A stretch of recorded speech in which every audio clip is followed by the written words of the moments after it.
Oh, yeah, I also want a kid of my own, Richard remarked sarcastically.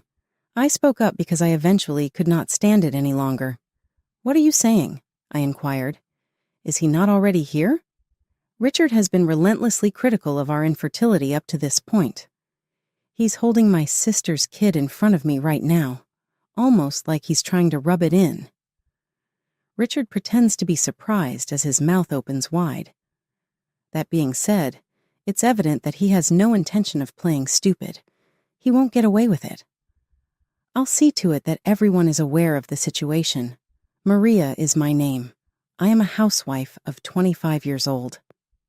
I had just finished cooking supper when I opened the big pot and let the elegant scent fill the room. I took a taste of the soup I had prepared. The meat was tender and the sweetness was perfect. It was ideal, exactly as Richard wanted it. With a satisfied sigh, I heard Richard arrive home. I went to welcome him at the door. I said, "Welcome back. Tonight I made your favorite soup." I was about to head back to the kitchen after taking Richard's luggage at the door when he grabbed my shoulder and looked me in the eye. "How was your day?" he inquired. I believe today was the day. I gulped at what he said. My heart raced and I experienced shock. "Respond to me," he commanded. I gulped hard and forced myself to say something. It also didn't work out this month. We did not become parents. I balled my fist together. Richard let out a long sigh at this. His frustration was obvious as he questioned, "Why can't we have a child?" To appease me, he said, "I want kids too." How fabricated. I apologize, but I won't give an explanation. All of my friends who got married soon after had children. They appear to be quite content as they choose names and shop for baby clothing. We've just been married for 3 months, but I also want kids. We're not in a hurry. After giving me a long look, Richard snorted as though he had just realized something. "Are you infertile, I take it?" "Perhaps you need to consult a gynecologist," he remarked indifferently. Richard took his suitcase from me and disappeared inside his room without waiting for an answer. I put both of my hands over my face. I'd like to bring a child into the world and treasure each tiny victory as they develop. Perhaps I'm not cut out for it, though. My twin sister and I were left alone when our parents vanished before I could even begin to understand. We were raised without experiencing the affection of our parents. Is it possible for someone like me to become a good parent? My worry has always been that. I can't give up, though. If my request is sincere, God will undoubtedly provide me with a kid one day. I'll cling to that conviction and bide my time. Also, our much-anticipated wedding ceremony is taking place next month. Even if it's a little late, my expectations are greater. Okay, give me a minute, please. I headed over to ask Richard to dinner. It's his birthday today, and I've baked a cake and wrapped a present. It was unusual for him to answer the doorbell when I was waiting for him to get home. As I quickly responded, I noticed a stunningly elegant woman who appeared to be a movie star, caressing her glossy black hair off her shoulders. "Hey, Maria!" Victoria, my twin sister, was there. I was taken aback when I saw her because of how different she looked from me. "Victoria, why are you here?" "I just stopped by to say hi. However, today is Richard's birthday, correct? I wanted to share in your celebration." "Celebrate? Only the two of us?" As soon as Victoria realized her error, she apologized. "I apologize. I forgot. All I wanted to do was see you. Since you got married, I've been alone." Victoria has been unexpectedly showing up roughly every 3 days since my marriage. As a result, I haven't spent much time alone with Richard or had a meaningful conversation. However, I lack the energy to say anything when I hear Victoria mention that she's lonely. We are the only family after all. "Hey, sis, this bag is for you. It hasn't been utilized much lately."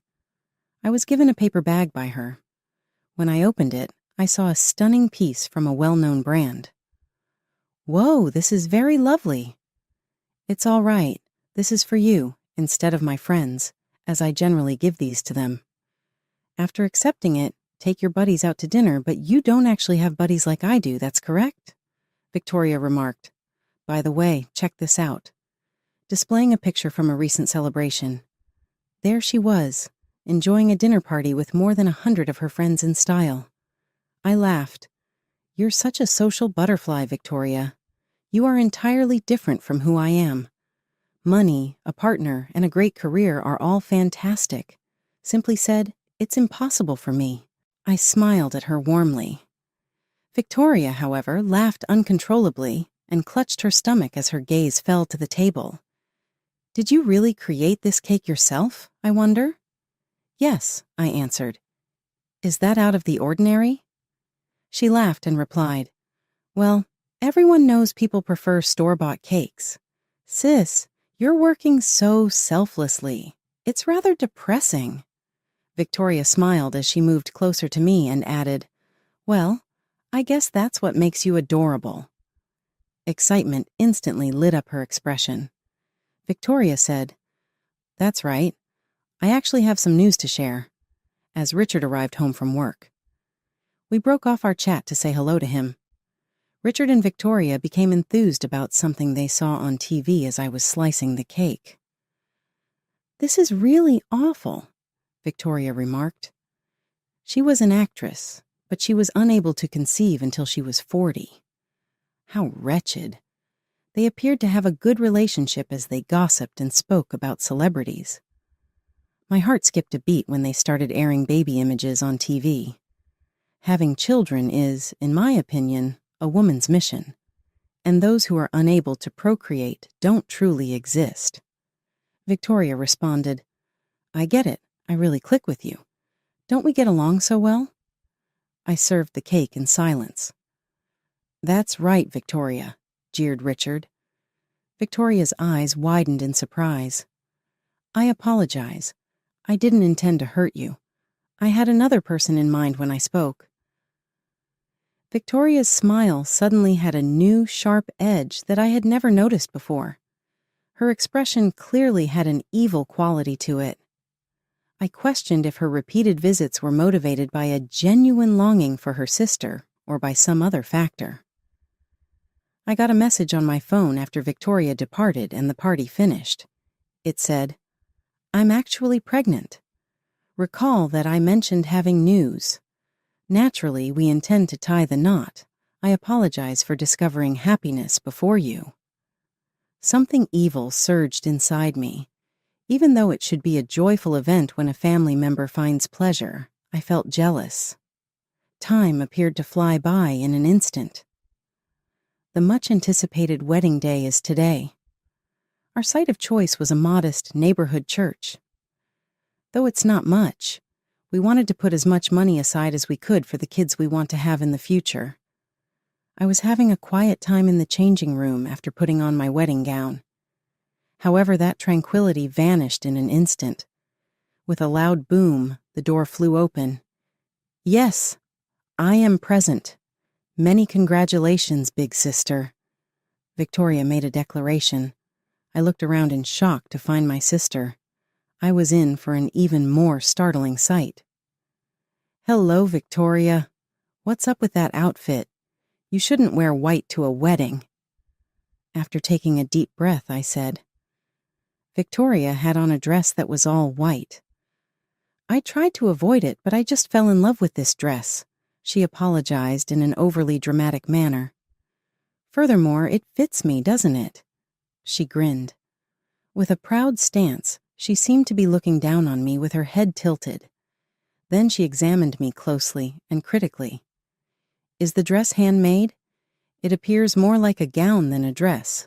It is not shaped like a typical fluffy object. Yes, I answered. The designer created it just for me, and I enjoy that. There are my favorite flowers stitched on it. Victoria grinned, but it was a chilly smile. That's great for you, wow. However, needlework has a vintage feel about it. I feigned a laugh. But you look great in it, so it's all right, I guess. Victoria said, Thank you, maintaining her smile. Richard stormed into the dressing room at that very moment and declared, "You look beautiful." There was no warmth in his remarks. I gave a long, heavy sigh. The celebration was about to begin after the ceremony proceeded without a hitch. A family member's speech is the next to come. The ceremony proceeded without any problems. The males in the room began to whisper as soon as Victoria took the microphone. Gorgeous, lovely. As they continued to stare at her stunning appearance, they uttered the words, "I wish I could marry someone like her." "Victoria here, her sister." "Nice to meet you all." Victoria greeted everyone. "We appreciate your attendance, despite a few seats being empty today. The rate of absences at the reception was 30%. Victoria's pals were supposed to arrive, but none of them did. As you can see, my sister only has around 8 friends overall. Typically, she stays home alone over the holidays, nibbling on food and checking her phone. Isn't it just so sad? The visitors laughed, and I felt my face's blood flow stop. "Victoria, could you please clarify? This is a reception for a wedding." Victoria went on, "But I love my sister just the way she is, despite my discomfort. Please, Richard, bring my sister joy." With an almost beautiful grin, she gave a round of applause. I was not even going to consider who the genuine recipient of the applause was. I called my sister into the changing room following the reception. "Victoria, why did you say that? For your buddies, there were the vacant seats. You gave the impression that it was my fault." I begged hard. Victoria rubbed my head and smiled troublesomely. "Avoid being angry. Life will be difficult if you worry about these kinds of things, won't it?" My buddy stated the ceremony was lovely as well. They both seemed indifferent to it, Richard remarked. They made fun of me, seemingly ridiculing my anguish. I felt immobilized by this behavior. My in-laws showed there shortly after, comforting me and berating Richard and my sister for their actions. My in-laws expressed their regret for their son's actions, saying, "We're truly sorry." Their remarks brought me some tiny consolation, but I also started to feel uneasy and suspicious. It has been 10 months since then. Now my in-laws, Richard and I were driving somewhere. Richard was driving and was in a good mood. "I'm really anticipating this. Maria, do you feel the same way?" I said nothing and kept my head down. When we got to my sister's house, my in-laws and Richard gathered excitedly around the sofa in the living room. My sister was in the middle, carrying her infant. Victoria came running over, her happy smile spreading over her face. "Look, dear, isn't she just too cute? She resembles me exactly." With a twisted smile, my sister observed my reaction, her eyes wide and beaming with happiness. I said gently, "Congratulations," while continuing to stare down. "She's so adorable. Is it okay for me to hold her?" With a twinkle in his eyes, Richard asked, taking the infant in his arms. "Maria, babies are so adorable. This represents happiness." He proudly showed me the baby. "What's wrong? Feeling envious of Victoria? You're not becoming pregnant because of this." Richard grinned at me, and I felt something inside of me crack. "What are you saying?" I stated. "Is she not already here?" My in-laws gazed at the infant in Richard's arms with wide eyes, paralyzed in amazement, and their mouths dropped agape. I checked to make sure I was heard clearly. "She's there. Your child. Your beautiful baby with Victoria." At that point, the air became cold. Victoria's expression contorted into a mixture of surprise and rage, and Richard's face turned pale. I took out a picture from my purse and dropped it to the ground. It was evident from the picture that Richard and my sister were going to a hotel together. I went up to them and told them I was aware of their relationship. Victoria, my sister, simply scoffed and wrote it off as a photoshopped photo. "You're the one being ridiculous, Victoria," I said. I had security cameras put in the house because I feared they were having an affair. I used my phone to play a video when I wasn't there. Victoria's cheeks flushed scarlet as she saw Richard and herself in the living room on camera. "No! Now stop it!" Victoria screamed as she seized my phone with fury, hurled it against the wall, and repeatedly stamped on it, shattering the screen with a loud pop. I observed her icily as she tore apart the pictures. "Do whatever you want because your efforts are useless," I said calmly. With tears in her eyes, Victoria raised her eyebrows and said, "What do you mean by useless?" Before I could say anything, Richard's father barged in and took him by the collar. "Did you truly deceive Maria by sleeping with her own sister? And you even produced a kid. You moron, how are you going to own up to this mess?" Richard shuddered, ashamed of his parents' rejection of him while his mother sobbed. "Hold on. Even whether the child is mine is unknown to us. Maria says whatever she wants to say in an attempt to make me appear terrible. We must do a DNA test." Richard objected. "A DNA test will prove whose child it is," I stated confidently. "Why don't you visit the hospital to have one done?" Nevertheless, Richard persisted in pleading with his parents, telling them that I had little chance of becoming pregnant. "A woman who is unable to bear children is unfit to be a wife." "That's ridiculous," I shot back. "A man who cheats on his spouse is not worthy to be a husband." His father let out a long sigh and turned away as Richard avoided making eye contact. "You also have a responsibility to fulfill. It's a major violation to betray your family," he added. Victoria felt the weight of the situation settle in, and her shoulders jerked. "I'm not to blame." Victoria gave me a demon-like glare and replied, "You're the one at fault, Maria," between gritted teeth. "It's because you took my first love away from me." I couldn't believe I'd forgotten such a thing. I made an effort to be strong when our parents died away, but Victoria was constantly irritable and cranky. Because he sympathized with her and preferred her, the person I loved rejected me. I swore then and there that I would make her genuinely unhappy if that was how she wanted to be pitied. I made up my plan to make her feel alone by telling her over and over again how lonely life would be without our parents. That was part of my strategy, to raise her as a depressed, lonely youngster. I tried to minimize her by showing off my buddies and boasting about my accomplishments. I wanted Richard to experience the pain of failure, even now. She let all the hatred out. Victoria laughed triumphantly, but I didn't feel anything. "I know, I'm really sad. Is that how you feel?" I stated. She appeared surprised, as if I might lose my cool. "I'm over caring about that now. The important thing is how much I hate you. It hurts to realize that you have been controlling me for such a long time because I loved you so much. I'll see to it that you suffer the same consequences as you have me," I said coldly. Victoria flinched away in terror when I mimicked her laugh, maybe because my facial expression was so uncomfortable. I responded, "Just wait and see," and I walked out of the home. After our divorce was formalized months earlier, Richard had gone, most likely to go live with my sister. I attended a wedding today. I wore a big, thick sweater over my dress to keep it fully covered because it was freezing. With more than 100 people in attendance, the wedding was held in a huge church. I was unable to see the bride and groom well because of the thick throng. They probably felt the same way. Applause erupted as the bride and groom entered the room.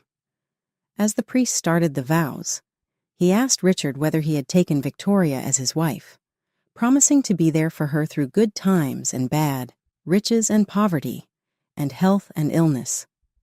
Victoria and Richard were married today.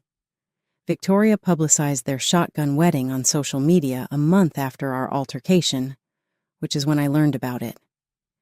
She disclosed in her piece that they had been preparing the wedding for a long time, maybe even before my own wedding, and shared information about it. Victoria hadn't asked her pals to my wedding for this reason. She had promised to set up a group chat so she could personally verify the attendees. I originally saw her desire to lighten my load amid the stressful wedding planning as a nice act. Looking back, though, it appears that she most likely never started that group chat and made up the attendance. The reason no one attended the event was that nobody was formally invited. Richard invited only those he knew well or with whom he had a passing relationship. Richard never introduced me to any of his close pals. It's still unclear whether Richard had a relationship with my sister before getting married to me or whether time was just off. However, it's obvious that they wanted this wedding to be special to them, possibly to sever my relationship with Richard. How am I supposed to accept that? I spent a lot of time and affection on Richard. That they would ruin someone else's life to achieve their own pleasure is inexcusable. As the wedding ceremony came to an end and the celebration got underway, I reiterated my resolve to get retribution. It was a busy buffet-style event with a large number of attendees. As the staff said, "Now we'll present a congratulatory video." I remained in the shadows. "The groom's parents have sent us a special message because they are unable to be here today. Please pay attention." The moment Richard's parents appeared on the venue's screen, Victoria and Richard were taken aback. Their eyes were keen like predators, even though they were grinning. I grinned as soon as the video began. "Richard and Victoria, congratulations on your marriage." The video opened, with the pair grinning. "I appreciate everyone's presence today. We would like to provide you with a gift as a symbol of our appreciation." Murmurs of excitement moved through the throng. "A talent with words? What is it?" a person inquired. "It's a gift of words," the mother-in-law cut in. "It's your time now." The mother-in-law went on. "Look at the bride there. She's Richard's mistress and she's also his wife's sister." Her once calm expression turning ominous. "Are you listening? These folks are adulterers, not simply a recently married couple. We will cut all connections with them going forward and never recognize their marriage." The harm was done when the camera abruptly stopped, but Richard's cry could still be heard across the room. The stunning news startled the guests into silence. Richard shot to his feet, attempting to turn the tide. "Everyone, that was just my parents' joke.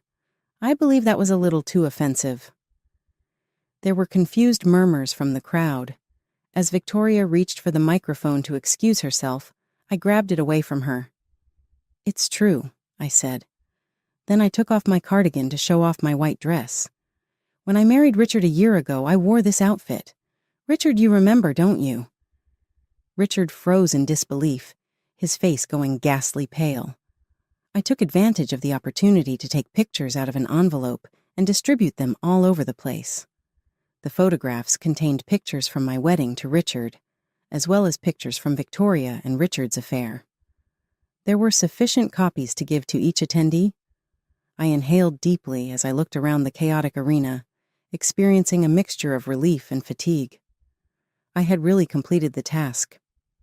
When everything had calmed down, I fell, stunned.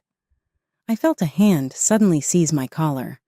I looked up and saw Victoria's shocked, wide-open eyes. "What brings you here? You were not given an invitation," she insisted. "I didn't tell you the location or the time." I chuckled at her fear. "Victoria, what are you talking about? It was brought up on social media by you. The date was announced in your wedding announcement, and every update talked about the location and your plans. I noticed it immediately. It was a clue, but you probably meant to brag about how much nicer your wedding was than mine. What made you get in?" Victoria questioning. "It was simple to locate the location on the internet," I said. "Social media may tell a lot about a person. I'm the bride's sister, thus I'm up for admission. I was permitted in by your buddy the receptionist who recognized me. The bride's sister wouldn't be sent away just because her name wasn't on the guest list." "That video was brought in covertly, wasn't it?" Victoria made accusations. "You mentioned it was unexpected." "That's correct," I replied. "Your in-laws visited my home to offer their apologies. We organized this celebration jointly because they couldn't stand to see Richard and you happy." Laughing, I motioned around the area, noticing that folks were beginning to leave. I remarked, "Look, everybody's walking away." Victoria watched her pals averting their eyes from her, and her cheeks became pale. "What is your reason for leaving? How about the pictures?" Victoria begged. Her pals remarked, "We don't want to be associated with someone who might have committed adultery, even though the photos might be fake. Our own worth would be diminished if we were seen alongside you." "But you know we're friends." Though the hurt was evident in their remarks, Victoria objected. They said, "Well, we were also friends with you because of the brand name gifts and the perks that came with it. Is that the reason we assisted you? Take group pictures so you may show them off to people. This cannot be taking place. One more thing before I go. You've always thought of us as mere numbers. The higher the better. You have never shown concern for each of us personally." It had to be a tender spot. Victoria nibbled on her lip. Her companion said, "Goodbye, Victoria," as they departed the now empty and quiet venue. I was surprisingly calm while Victoria sat on the floor with Richard resting his head in his hands. I responded, "Well then, Victoria, see you around," as I was leaving. After a few days, I was having a nice time at home during Victoria's wedding, but I knew that this calm wouldn't continue. The doorbell went off. I opened the door and peered through the peephole to see Richard. Enraged, Richard charged at me. "How on earth could you carry off such an absurd prank?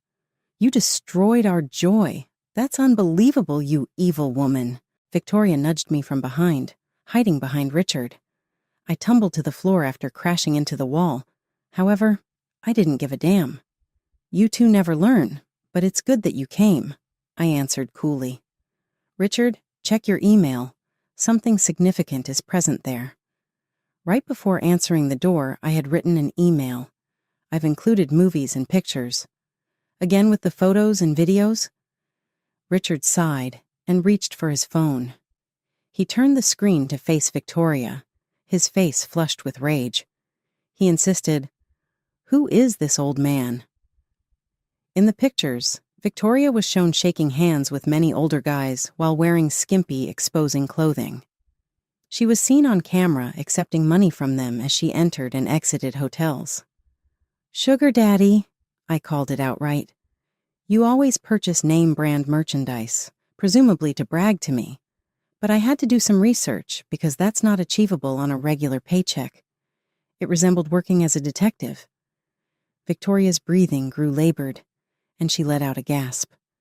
Richard turned to face me, looking defeated. "Hey, Richard, did you get the DNA test done?" I inquired. "What?" Richard seems taken aback. "I didn't mention a DNA test." "A DNA test would confirm if the child is really yours and Victoria's," I said. Richard appeared to realize how uncomfortable things actually were. He answered, "You don't need that," but I persisted.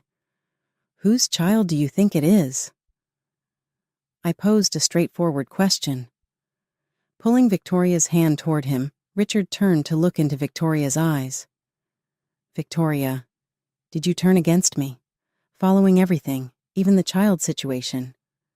What are you even saying? You own that child. Are you unsure about me?" "I am, of course.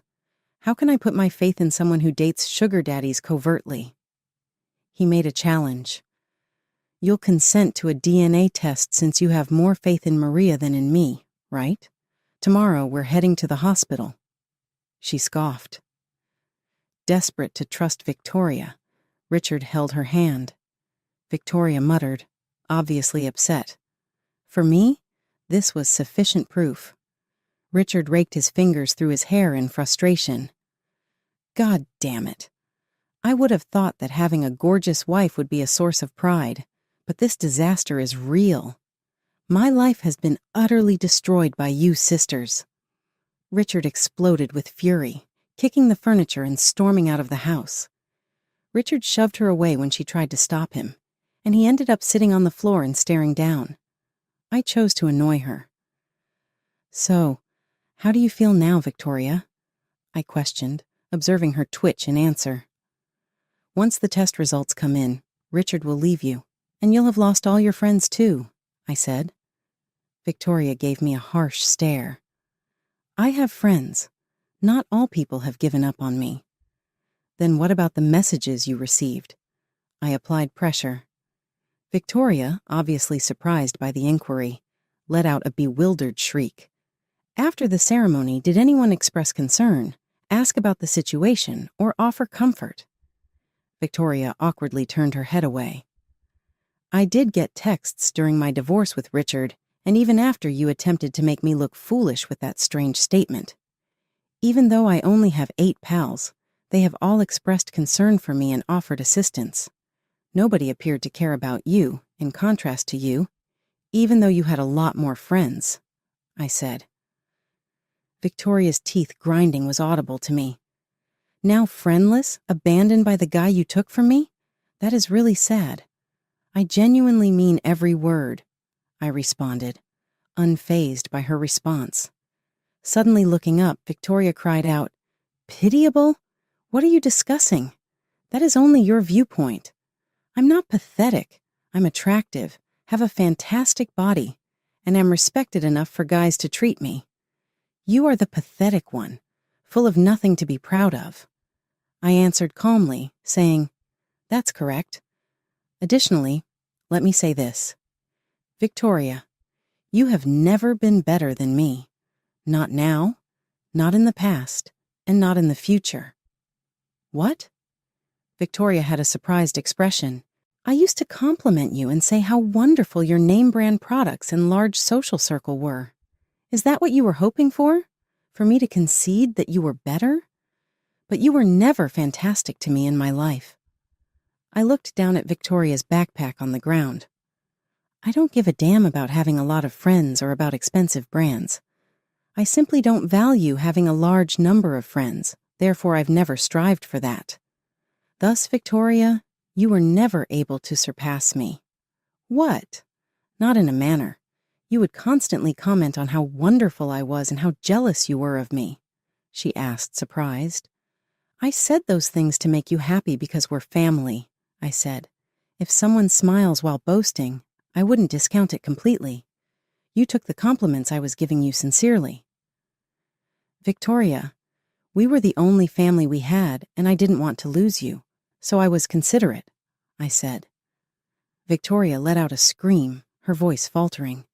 Speak the truth. You were distressed by your inability to become parents. It no longer matters to me, I sighed in response.